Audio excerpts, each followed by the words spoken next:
Hello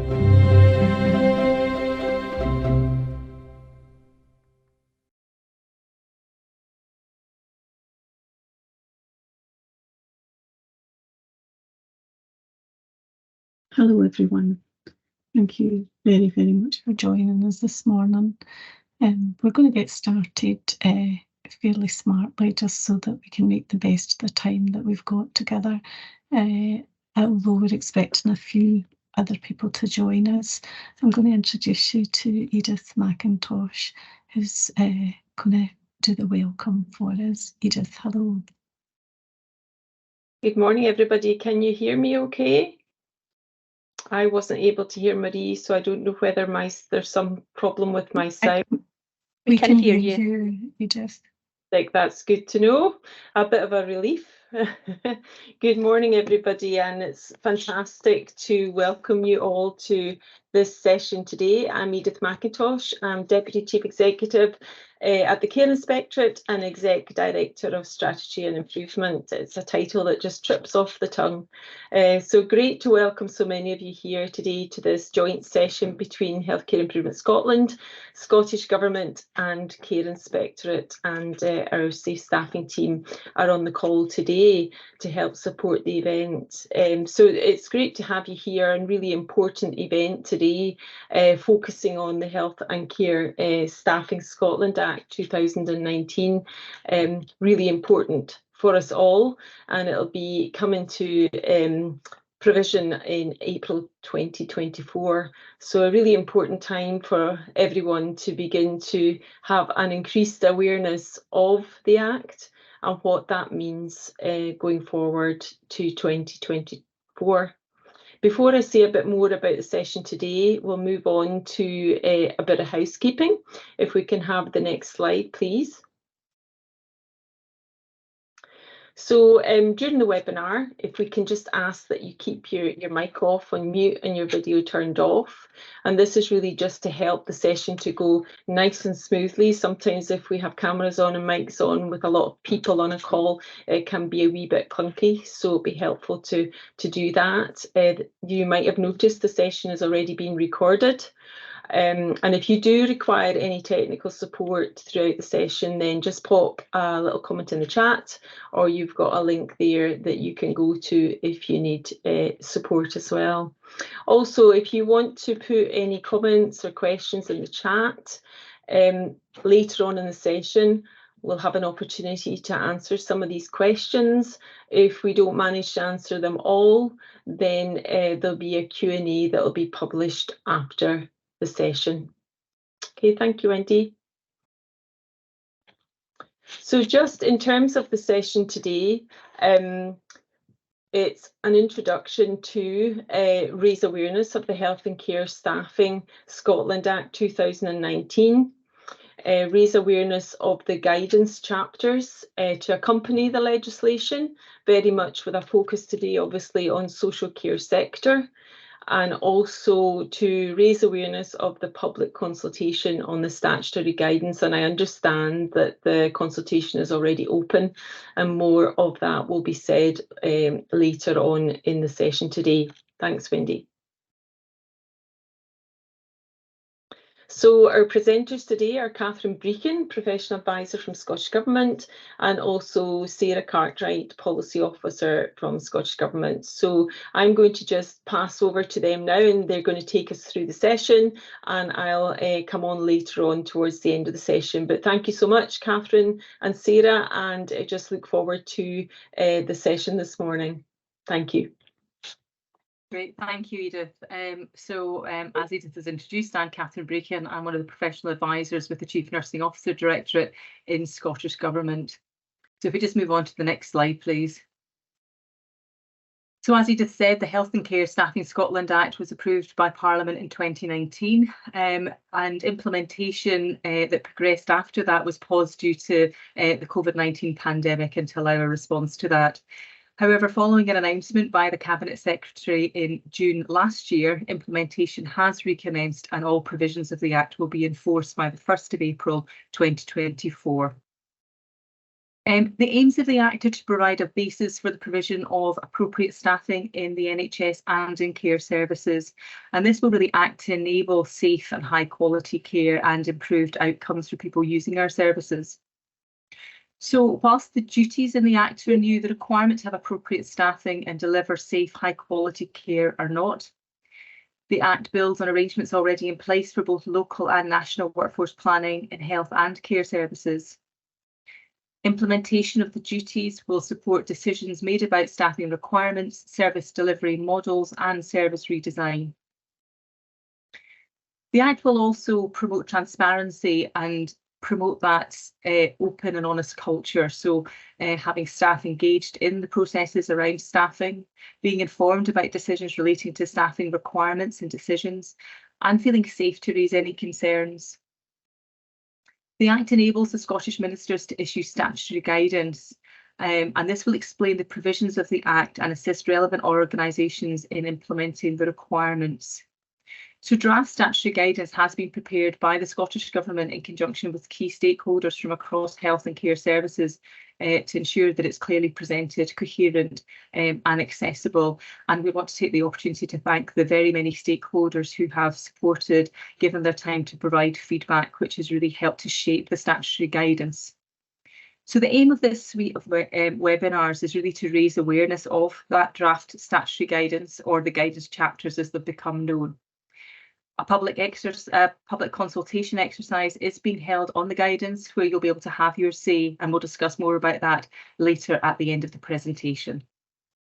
If we could move on to the next slide, please. So just thinking about who the Act applies to. So to start with, there are 4 parts of the Act. So part 1 is the guiding principles for staffing, which we'll talk about in a short while. Part 2 is about staffing in the NHS. Part 3 is staffing in care services, and again that's very much the focus of today's webinar, and part 4 are general provisions.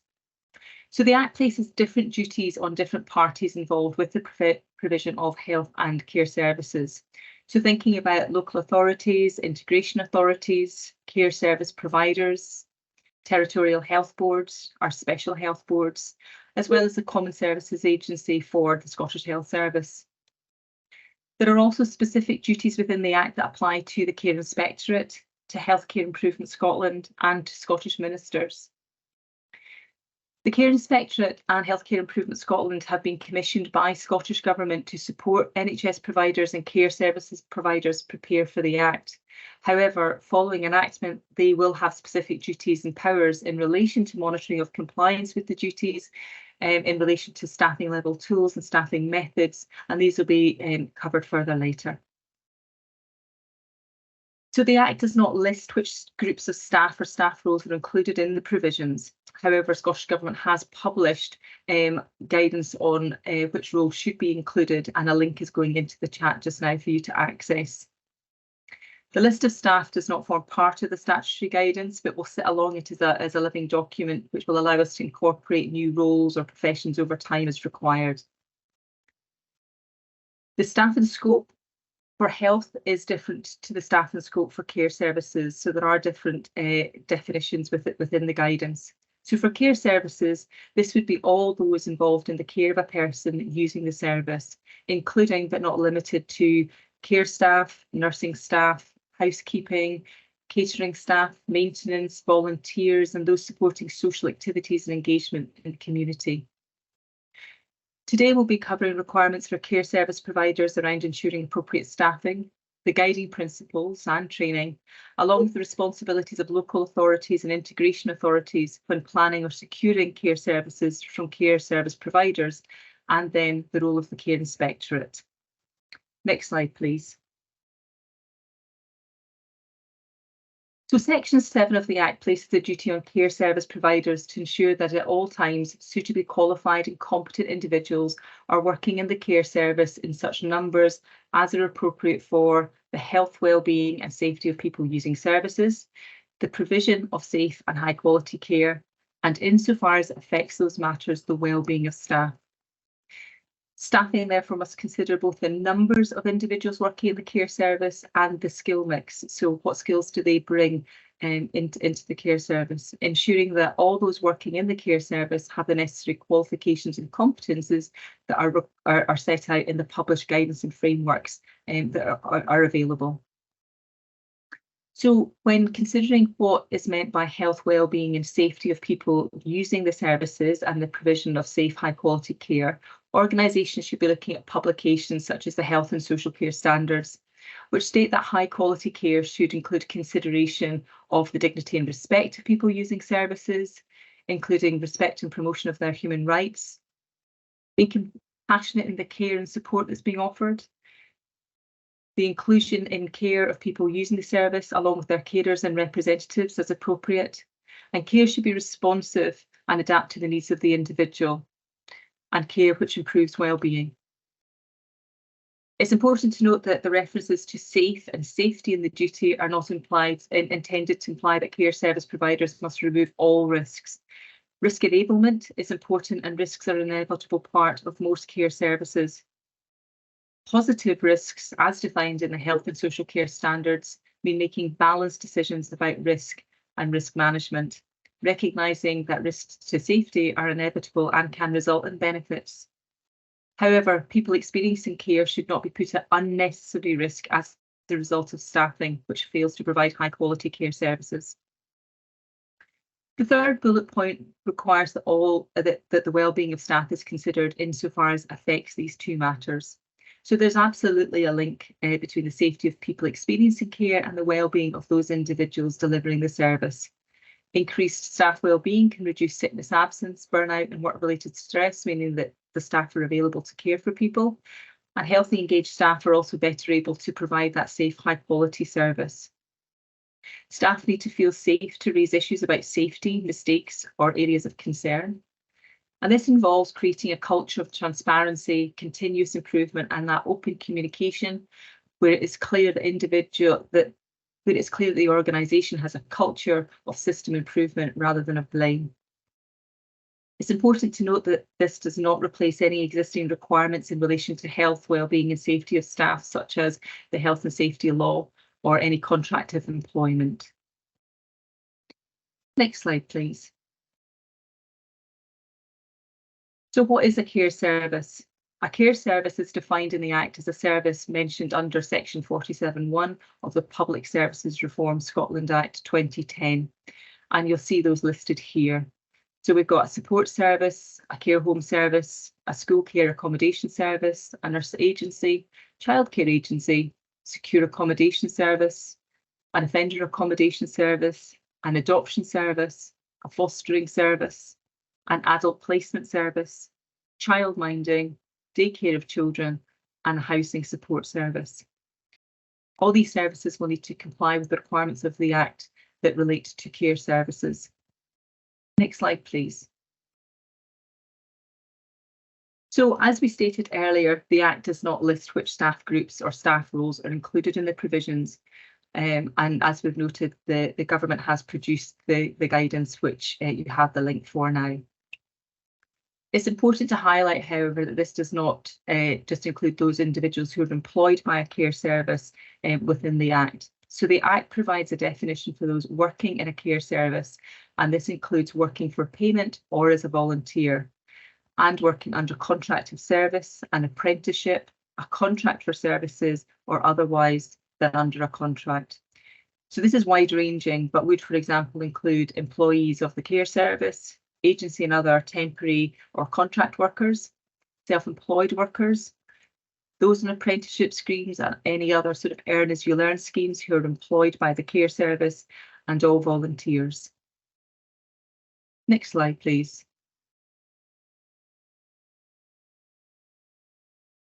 If we go back to section 7 and the duty on care service providers to ensure appropriate staffing, it's important to recognise care services vary enormously, and consequently the staffing numbers and skill mix required for any particular service in any particular location will also vary.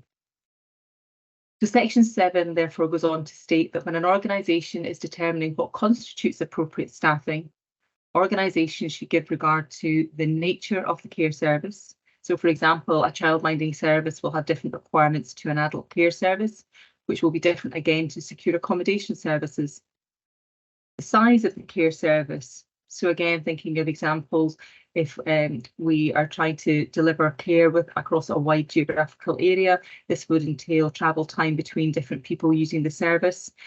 Or if we're thinking about how a care service is delivered within a building, it may be delivered on one floor or over multiple floors.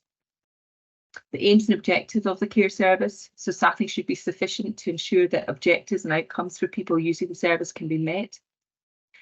Currently, to register with the Care Inspectorate, care services are required to have aims and objectives agreed. These would include the type of care and support they are registered to provide. So, for example, short breaks, care for people living with dementia.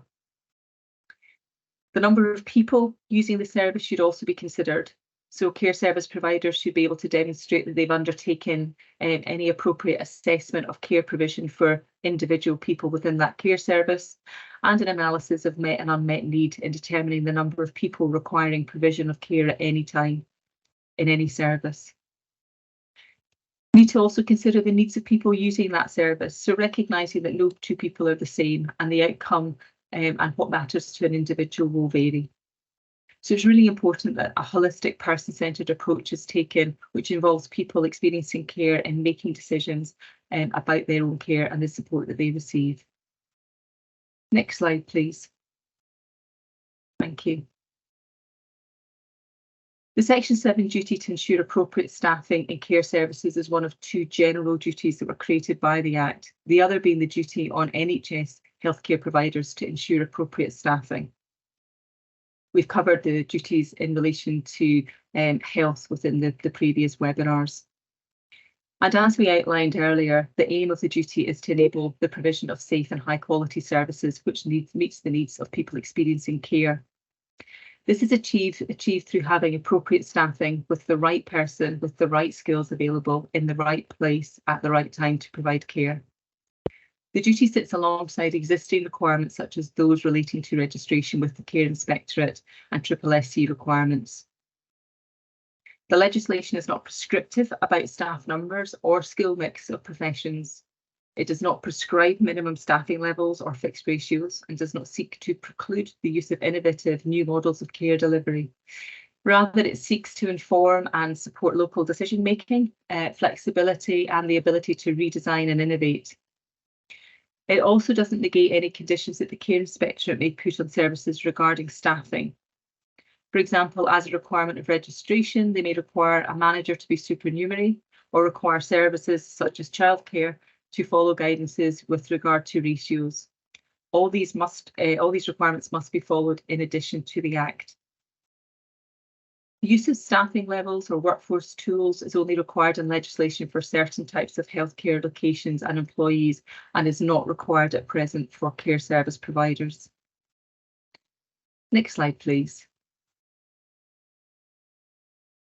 So Part 1 of the Act details a set of guiding principles for health and care staffing, which we'll consider in more detail in a moment. But when carrying out the duty to ensure appropriate staffing, so that general duty that we've just talked about, organisations must have regard to the guiding principles. So these two go hand in hand when ensuring compliance with the legislation. So we need to be following the duty to ensure care service providers provide appropriate staffing, and we need to adhere to the guiding principles, and collectively they will enable high quality, safe care and best outcomes for people experiencing care. Next slide, please. So the duty to ensure appropriate staffing along with the guiding principles together underpin the outcomes of the Act that the Act is seeking to deliver on. So the guiding principles explain what people using care services can expect. So, for example, respecting their dignity and rights and taking into account their views. The guiding principles also outline what they also explain what those who work within the sector can expect. So taking into account the views of staff and ensuring their well-being. It details the requirements of relevant organisations. So again, the provision of safe and high quality services. And it outlines the actions required for those who are involved in making decisions about staffing, such as taking into account the particular needs, abilities, characteristics and circumstances of the different people experiencing care. The guiding principles have been developed to ensure that decisions made in relation to staffing are aligned with wider health and social care policy. Next slide, please. The Act states that the main purpose of staffing for healthcare and care services are to provide safe and high quality services and to ensure best healthcare and care outcomes for people using those services. The Act goes on to list a range of factors that should be considered insofar as they're consistent with these two main purposes by organisations when they are arranging staffing. And we're going to look at those in a little bit more detail next. Next slide, please.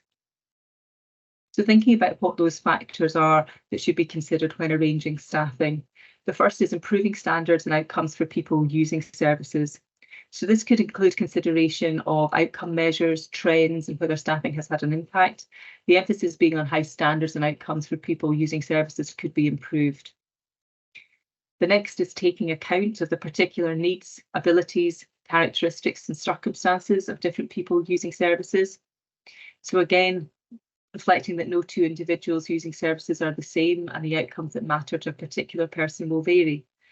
Care service providers need to ensure a holistic, person-centred approach which involves people using the services and or their representatives as appropriate in decisions about how we meet their individual needs.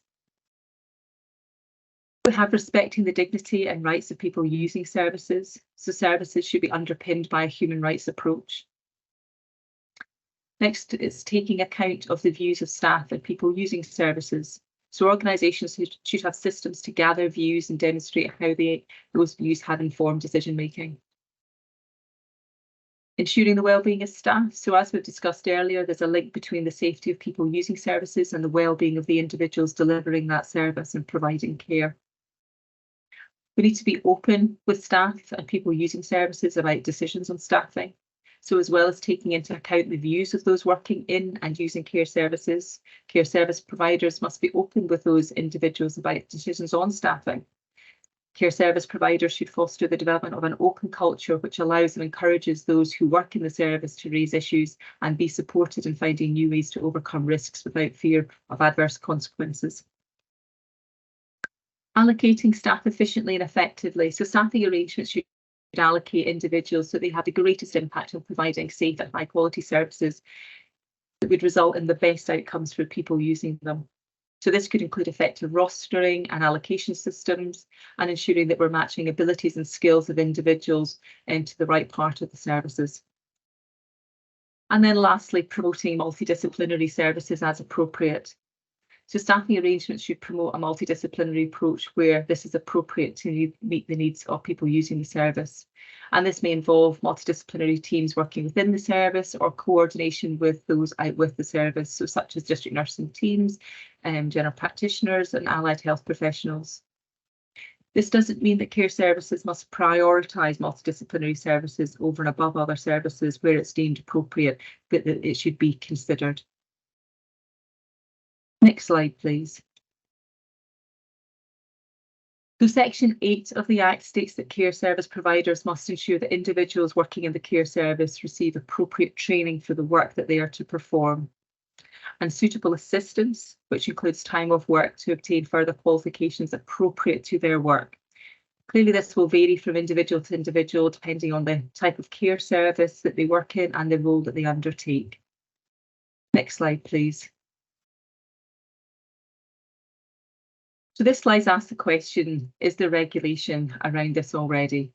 So the answer is yes, there is existing legislation in place about appropriate staffing in care services.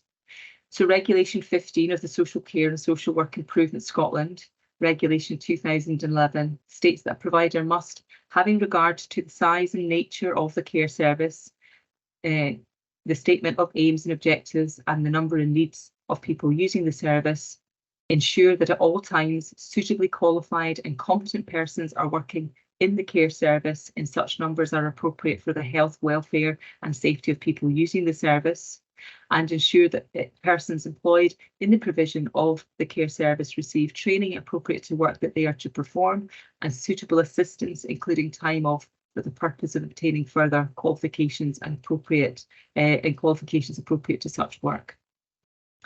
Next slide, please. So once the Act comes fully into force on the 1st of April next year, Regulation 15 of the Social Care and Social Work Improvement Scotland regulations will be revoked and care services will need to comply with the Act instead.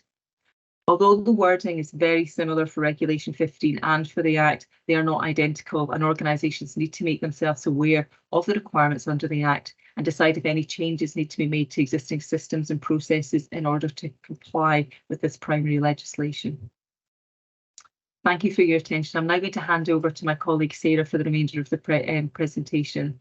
And so Sarah will be looking at the requirements of local authorities and integration authorities when planning or securing care services and around the role of the Care Inspectorate. Thank you. Thank you, Catherine. So we're going on now to look at local authorities and integration authorities. So authorities may provide services directly. So, for example, a local authority may own and operate its own care homes.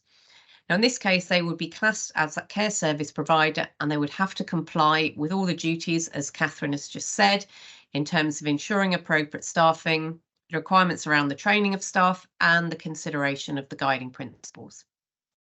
However, Section 3 of the Act also places requirements on local authorities and integration authorities where they don't provide the services directly, but instead provide them through a third party.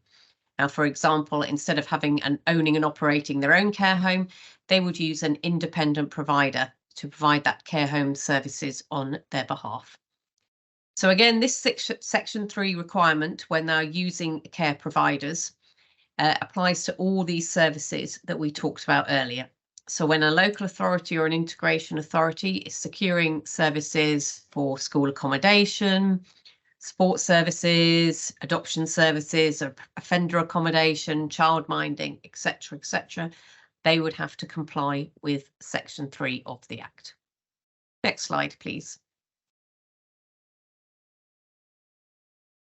So Section 3 applies where the local authorities or integration authorities plan or secure the provision of a care service. So it's at the point of planning or securing the provision of that care service.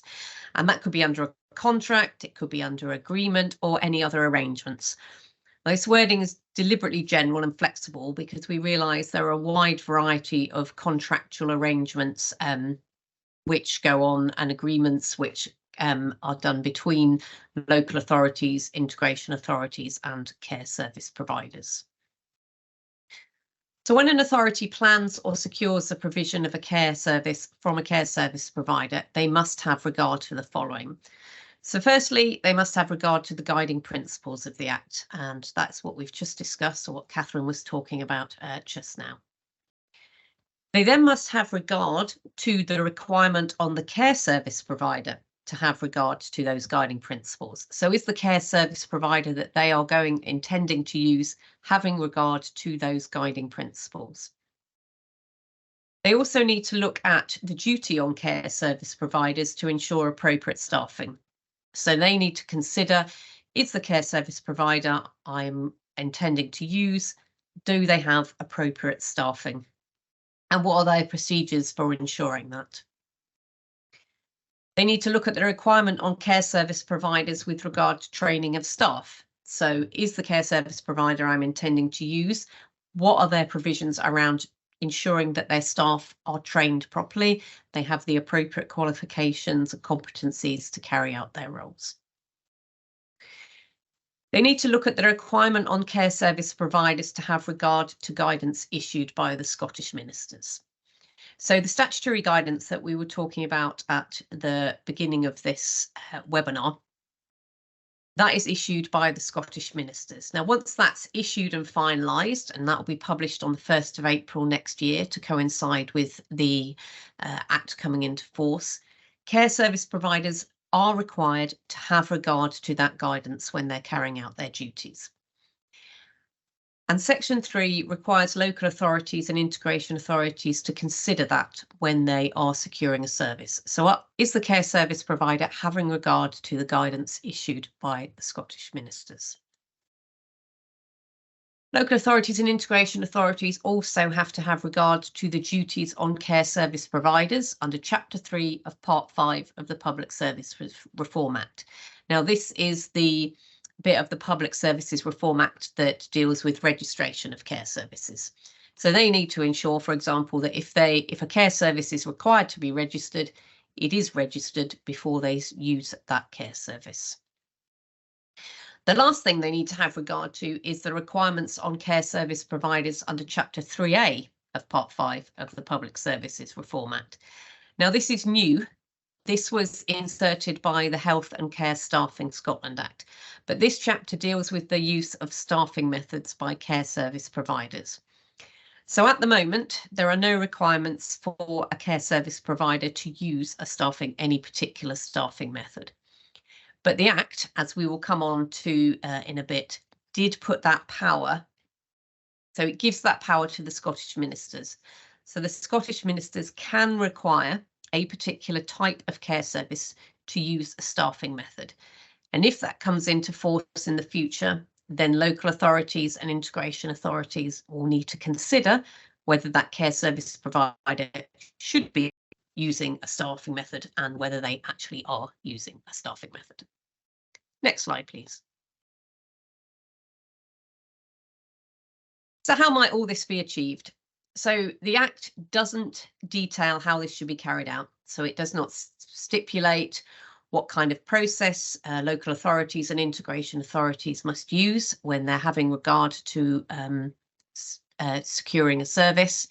It doesn't say that they have to add specific clauses to contracts. It's left up to the individual organisation how they incorporate this into their procedures. Now, in practice, local authorities and integration authorities will have existing procedures in place for procurement and commissioning of services and securing those types of service. So it's envisaged that these could be updated to include the requirements of the Act. Now, when you're considering, well, how would I go about assessing, whether a service has appropriate staffing or is following the requirements of the Act, you could look at information, for example, through care inspectorate inspection reports. You could look at joint inspection reports. You could access the care inspectorate data store. You may have previous experience of working with that provider, or you may ask for evidence of processes in place for the provider to implement the requirements of the Act.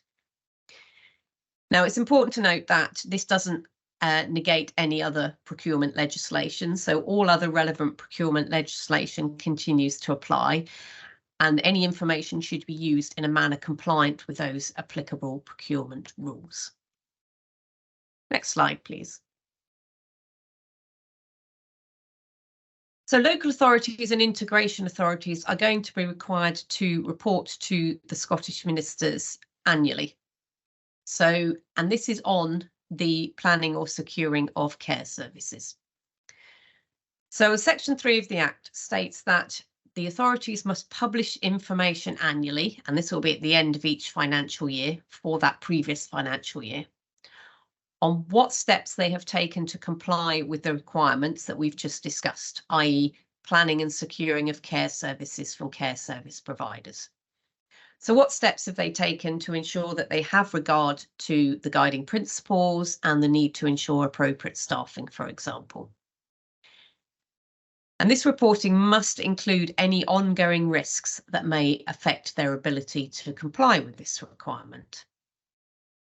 Now, there is obviously quite a number of local authorities and integration authorities across Scotland. So in order to promote consistency, the Scottish Government is looking at providing a report template for organisations to complete when they're publishing information.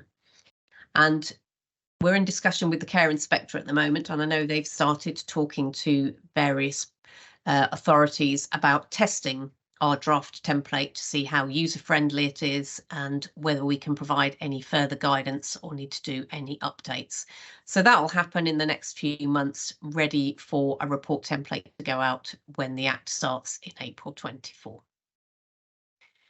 Now, under Section 9 of the Act, this is puts a requirement on the Scottish ministers themselves, and they must publish and lay before the Scottish Parliament a report about staffing in care services. Now, the Act sets out a number of things that must be included in this report, but importantly, when they're preparing this report, they must have regard to this information that's published by the local authorities and integration authorities about the planning and securing of care services. And this is one of the reasons we have looked to have a standard template, because obviously the Scottish ministers will need to digest all the information from across the different authorities across the country. For example, looking for trends, looking for risks, and then placing that in the report. Next slide, please. The last thing we're going to look at today is the role of the Care Inspectorate. So the Act introduced a number of new functions for the Care Inspectorate in relation to staffing. So you have Section 82A, which allows the Care Inspectorate to develop staffing methods, and 82C, which allows them to review and redevelop those staffing methods. Section 82B is actually a power for the Scottish ministers. So they can, following the development of any staffing method, they can make regulations to make it a requirement for providers to use that staffing method. Section 82D, this gives a power to the Care Inspectorate to review that duty on care service providers to ensure appropriate staffing. And lastly, 82E, and that gives the Care Inspectorate a duty to, when they are considering developing staffing tools, they must consider multidisciplinary staffing tools. Next slide, please. So to start with, we're looking at the development of staffing methods. So the Act gives the Care Inspectorate the power to develop a staffing method for use by those who provide care home services for adults. Following the development of that staffing method, and obviously the testing, they may then recommend the use of such a staffing method to the Scottish ministers. Now, although the Act only specifies the development of staffing methods for care home services for adults, there is a provision in there for the Scottish ministers to make regulations to allow the Care Inspectorate to develop staffing methods for other sectors in the future, if that is what is deemed appropriate. Purpose of this is to ensure that ministers can prioritise that development in line with the Scottish Government requirements, all intended to meet the current and future needs of those people experiencing care. Now, in developing such staffing methods, it's essential that a collaborative approach is taken. So we want to ensure that methods can be implemented in practice across the diverse settings and staff groups, and that they provide reliable and relevant information. So to this end, the Act lists a number of persons and organisations that the Care Inspectorate must collaborate with when they're developing a staffing method. And these include local authorities, integration authorities, representatives of care service providers, trade unions, professional bodies, SSC, HIS, and any other persons that the Care Inspectorate considers appropriate. When they're developing a method, we must also have regard to the guiding principles of the Act, and also the statutory guidance that will be issued by the Scottish ministers relating to that development of staffing methods. Next slide, please. So you may be asking what a staffing method is. Well, a staffing method is literally, it sets out a framework or a process to be followed by a care service provider to determine what appropriate staffing is, and that would be numbers and skill mix, in any particular care service and any particular setting. So obviously you cannot have one staffing method that will do the whole of the care service, because as we've seen, we have 14 or 15 different types of care services, and within that they vary enormously. The Act does detail what a staffing method must include, and also things that it may include. So firstly, it must include the use of staffing level tools. Now, staffing level tools, they're designed to provide quantitative information relating to workload. So for example, a care service provider will input information on the numbers and needs of those people that are using its services at any particular point in time, and the tool will provide outputs about staffing that will help them determine what appropriate staffing is. The tool also must include quantitative or qualitative information relating to professional judgment. Now, professional judgment is the professional opinion of that person who is running the tool. So, for example, a senior person in the care service. What is their professional opinion of the current workload and the local context? Now, as I said a couple of slides ago, when developing a staffing level tool as part of any new or revised staffing method, the Care Inspectorate must consider if that tool should be multidisciplinary, i.e. should it apply to more than one professional discipline. So the intention is to ensure that the workload of all the different groups of people working in that care service is considered when we are considering appropriate staffing levels. Obviously, we want staffing level tools to be appropriate for use in that multidisciplinary setting and fit for purpose for the service delivery models that are being operated. Now, it's important to remember that a staffing level tool is not the be all and end all. If one is developed, it will only form one part of a larger staffing method. And any outputs of such tools must be considered alongside other considerations with regard to the care service. So other things that a staffing method may include. So it may require care providers to put and keep in place risk management procedures, and those would have to be appropriate for the particular type of care service. And also, as we said earlier, recognise the positive risks as defined in the health and social care standards.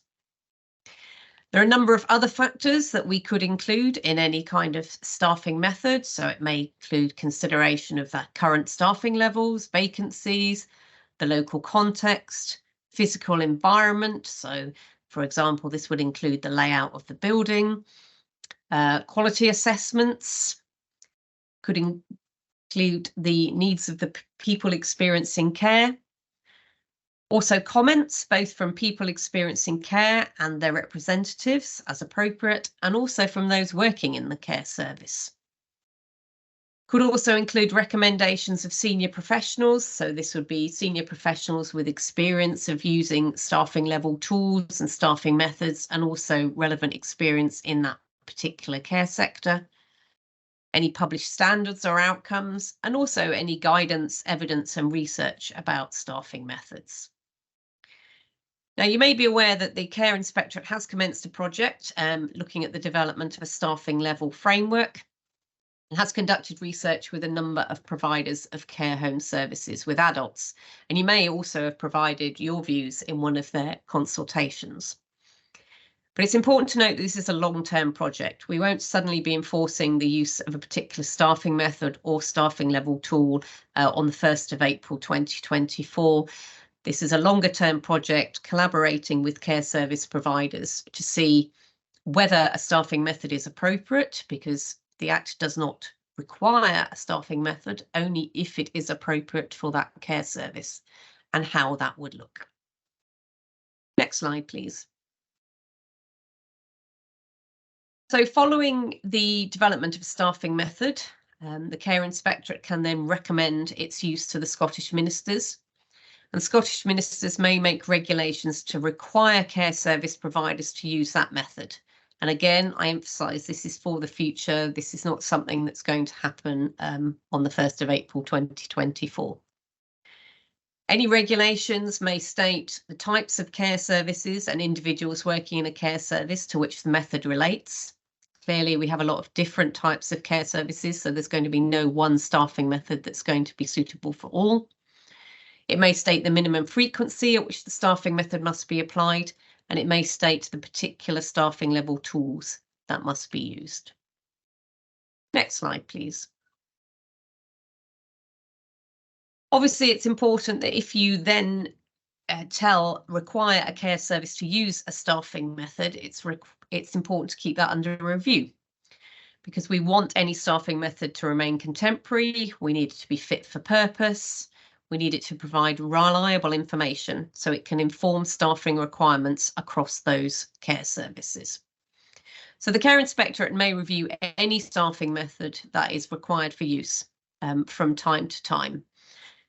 Now, a frequency is not stated in the Act. In practice, it will come from intelligence from care service provider experience and feedback of using the method, analysis of the outputs of the method, but also any significant policy or practice change will inform the timing of such a review. And if the Care Inspectorate then considers the method is no longer effective, it will have to recommend the revocation or replacement to the Scottish ministers. The Care Inspectorate may then develop and recommend a revised staffing method.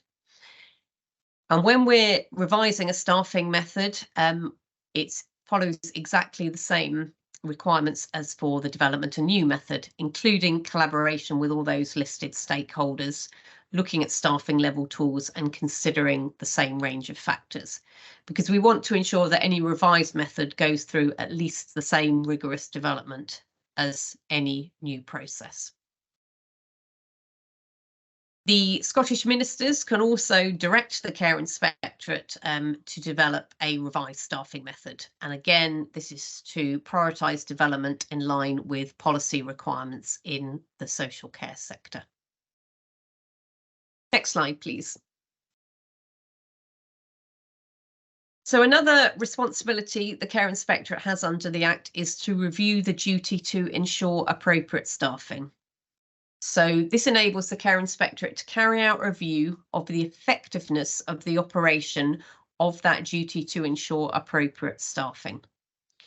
And this will be a review with care service providers to see how the duty is operating and what particular risks are involved and what changes may be required. No frequency, again, is prescribed in the Act. That is left to the Care Inspectorate up to whether a review would be appropriate and what the frequency has been.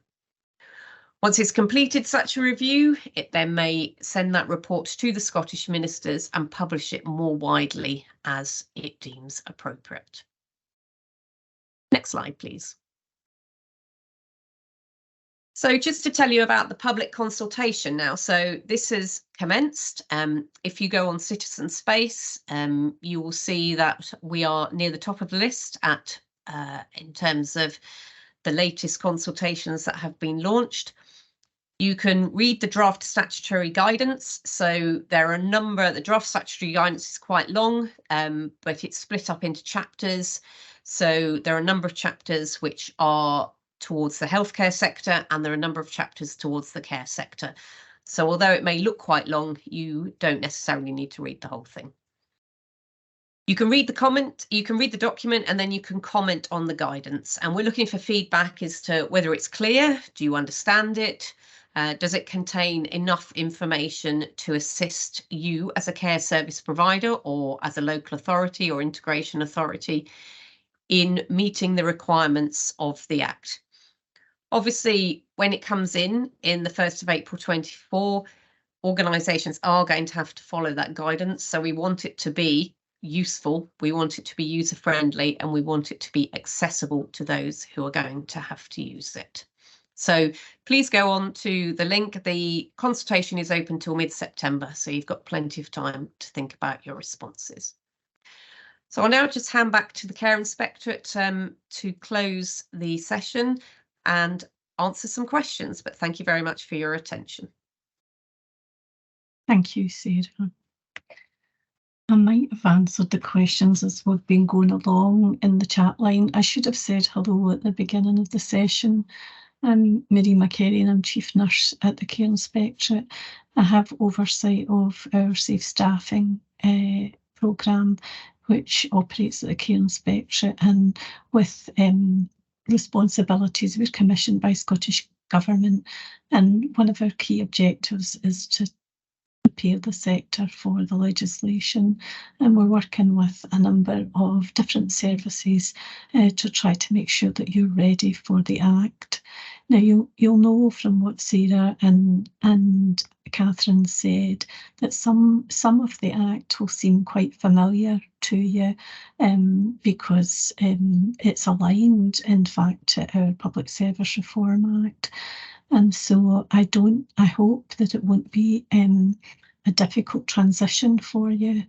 some of the questions that are in the chat line are about issues that we can't answer for you. For example, about the National Care Home contract. I'm sure that you're aware that we don't have a remit in terms of the funding for services, but please be assured that we'll highlight issues and continue to promote social care in Scotland and the work that you're doing in the social care sector and the importance and significance of that. Helen, could you tell me, Helen is my colleague from the Safe Staffing team. Hello, Helen. Hello. Are there questions in the chat line that people want answered that I haven't caught up with? There's two left that we've not answered yet, Marie. So one is in relation to the service types that this Act applies to. The list shown would imply all services would be required to be registered with the Care Inspectorate. However, there are care services that don't fit under the regulation and registration. Would any service not registered with the Care Inspectorate fall under this Act?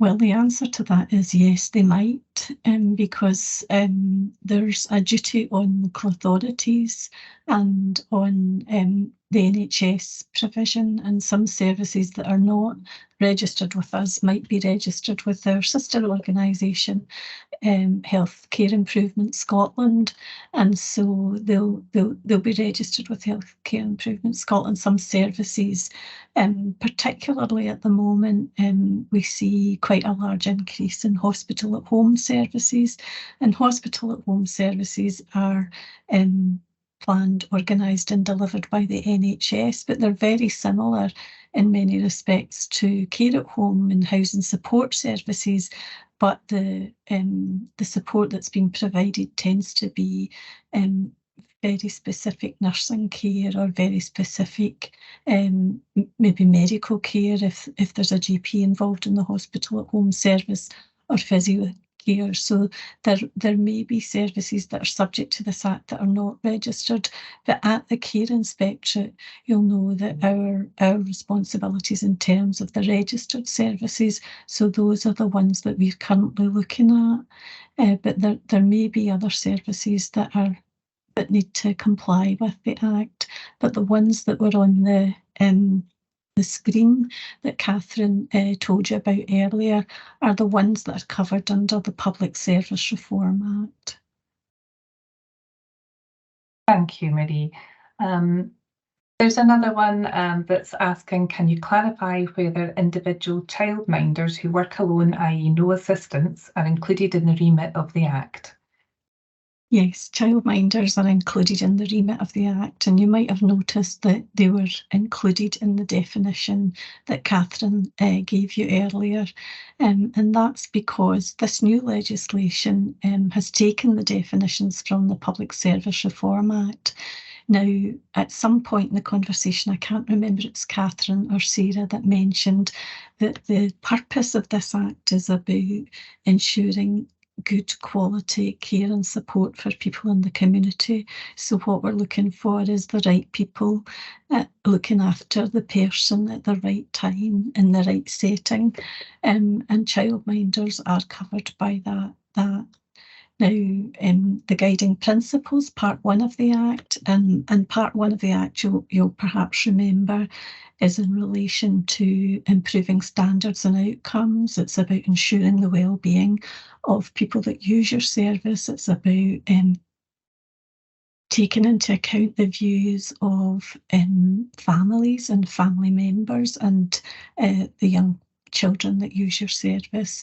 Also about taking into account people's particular needs, abilities, characteristics and circumstances, respecting the dignity and rights of people, and being open and honest about the experiences that people are having in your service.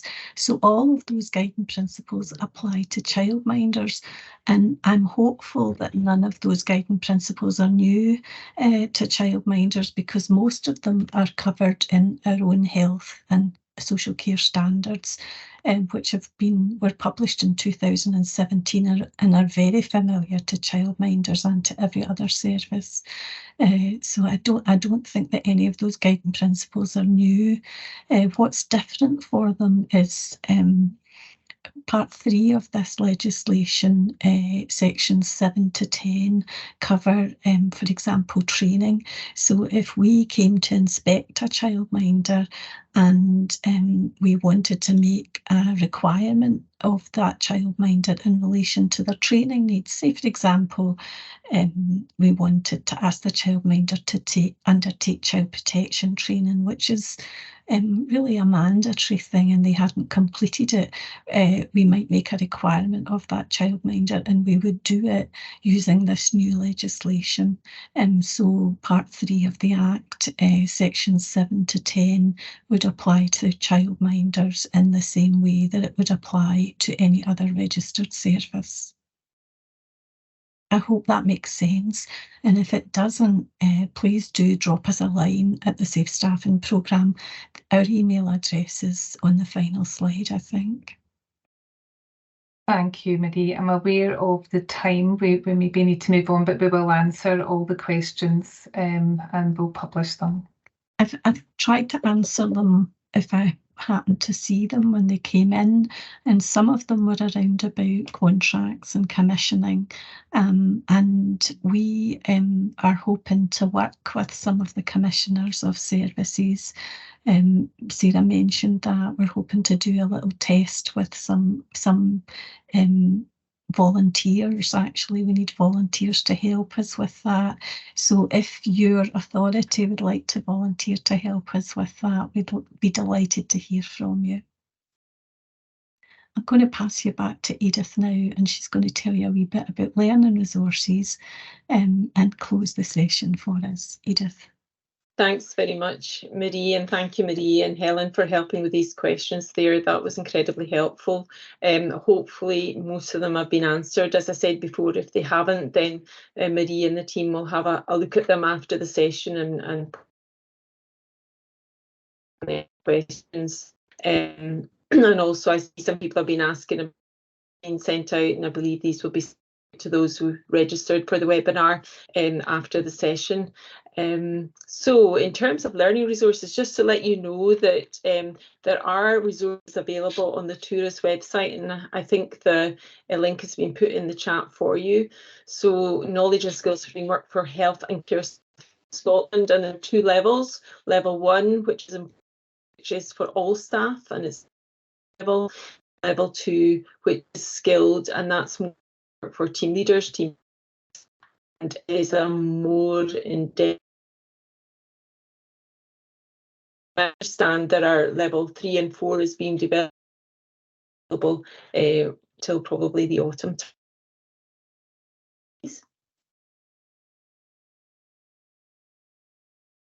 Thank you. So in terms of evaluation, we're really keen to hear from you.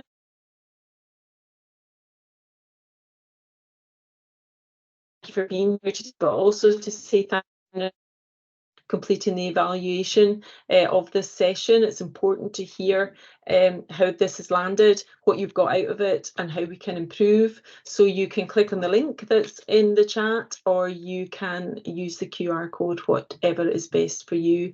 And we really appreciate you taking the time to do that, and just let us know. It really does matter to us to hear from you. So just really to say, keep in touch. There's on the slide there, you can see the 2 teams that you can contact for support and for advice, the implementation team in the Scottish Government, and also our Safe Staffing Programme at the Care Inspectorate. Please do not hesitate to get in touch. It's important that we keep in conversation with regards to this and support you towards 2024. Just also to say thank you to the teams today for putting this together, for presenting it, for answering questions, and importantly to thank all of you who have been on the call today. I think at one point there was about 270 people on the call, which is fantastic. So thank you so much, everybody. I've very much appreciated being part of today as well, and I wish you a good rest of the day. Thank you. Bye-bye.